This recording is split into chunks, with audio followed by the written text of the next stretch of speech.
Unit 6, Lesson 4, Diseases and Disorders of the Respiratory System. So, what can go wrong? We'll look at a couple of common disorders, one acute and one chronic. An acute condition is one which comes on relatively quickly and which can resolve completely. A chronic condition is a long-term condition which probably cannot be cured, but which may be able to be treated on an ongoing basis. So, our acute disease is an upper respiratory infection, or URI. A URI is an infectious disease.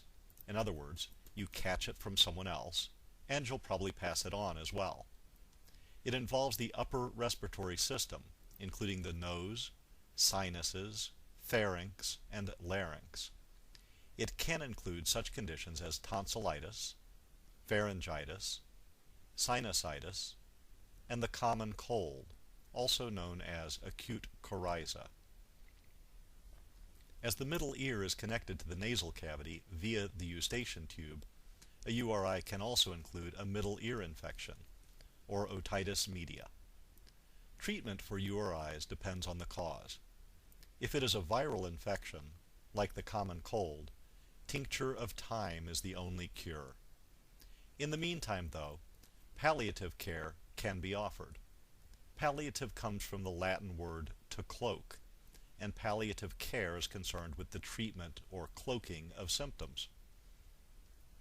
So, decongestants, cough medicines, echinacea tea, and chicken soup, along with rest and plenty of fluids, are all treatment options for a cold. Some conditions, including some cases of tonsillitis and sinusitis, as well as strep throat, are bacterially caused and can be treated with antibiotics. Antibiotics are drugs specifically designed to kill bacteria and may be either narrow spectrum or broad spectrum, depending on how many bacteria are susceptible to them. Okay, that's enough about the URI. Let's move on to our chronic condition, chronic obstructive pulmonary disease, or COPD. The term COPD includes two conditions, emphysema and chronic bronchitis. Most people with COPD have both conditions. In emphysema, the delicate walls between the alveoli are destroyed, making for far fewer, larger alveoli.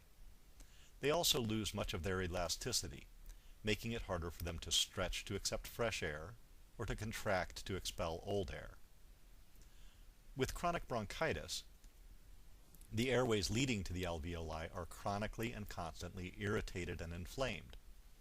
This causes those airways to thicken, leaving less room for air to pass, and it causes those airways to produce excess mucus, which can clog those now narrowed airways. Tobacco smoking is by far the largest cause of COPD. Stopping smoking now decreases your chance of developing COPD, along with many, many other diseases. There is not yet a cure for COPD, and treatment is basically palliative. By using medications and treatments that decrease mucus production, decrease inflammation, and relax the muscles in the airways, we can improve the quality and quantity of life that a patient with COPD experiences. In severe COPD, lung transplants may ultimately be required. Well, that's enough on the respiratory system. Guess what? You're almost done. Please check out the links and the recap and do the exercise. Then I'll see you in class.